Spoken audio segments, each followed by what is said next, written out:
The UK's rising rich and poor gap is also fueled by immigration, with foreign workers willing to take jobs for lower wages. And that's led to calls for tightening EU immigration. RT's Tesa Arcilla investigates the trend. With long-term unemployment in the UK hitting a 17-year high, long lines at job centres have become typical. And while many Britons are struggling to find a job, a recent report by two Finnish academics says that immigrants from Eastern Europe are 7% more likely to be employed. And this trend generally holds true in the agriculture business. On this berry farm here in Kent, workers spend about 8 to 9 hours a day picking berries in the sun, in the heat. It is physical work. Now, under the Seasonal Agricultural Workers Scheme of the UK, it's estimated that there are thousands of foreigners working on UK farms.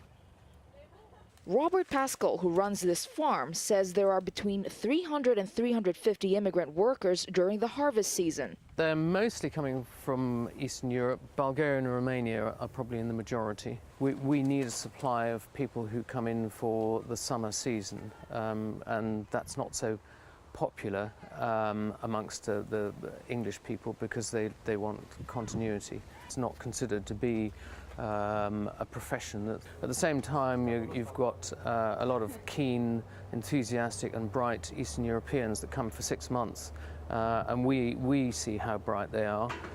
They enjoy doing what they're doing and wish to stay longer, and of course they're becoming more permanent.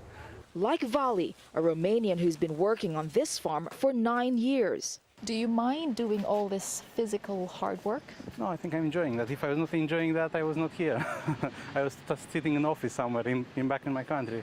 The report comes, on the one hand, amid the government's goal of decreasing net immigration to the tens of thousands and concerns that cheap migrant labor is decreasing local wages, and on the other hand, widely unpopular cuts to the UK's welfare system, which the Work and Pensions Secretary says is in order to restructure the culture to discourage people from living off the dole and find work instead. I think most British people I know are extremely hardworking and industrious. We've also got an element, it's true, I think we've got an element of people who don't want to work. I'm not quite sure how big that is. But then you've got another problem, which is the benefits trap. And that's what we should be concentrating on. How do we get our people back into work? How do we motivate the unmotivated? And you don't do that by bringing in waves and waves of cheap labour who are just going to undercut them. By the end of the year, the EU's temporary work and travel restrictions on Bulgarians and Romanians will be lifted, giving them the same rights to work in the UK as other EU citizens. Farm owners fear this would lead to Bulgarians and Romanians leaving farm jobs for hotels and offices and are calling for more temporary workers from non-EU countries. While others fear this will bring in an influx of immigrants accessing not only jobs but welfare benefits as well. Tesa Arcilla, RT, Kent.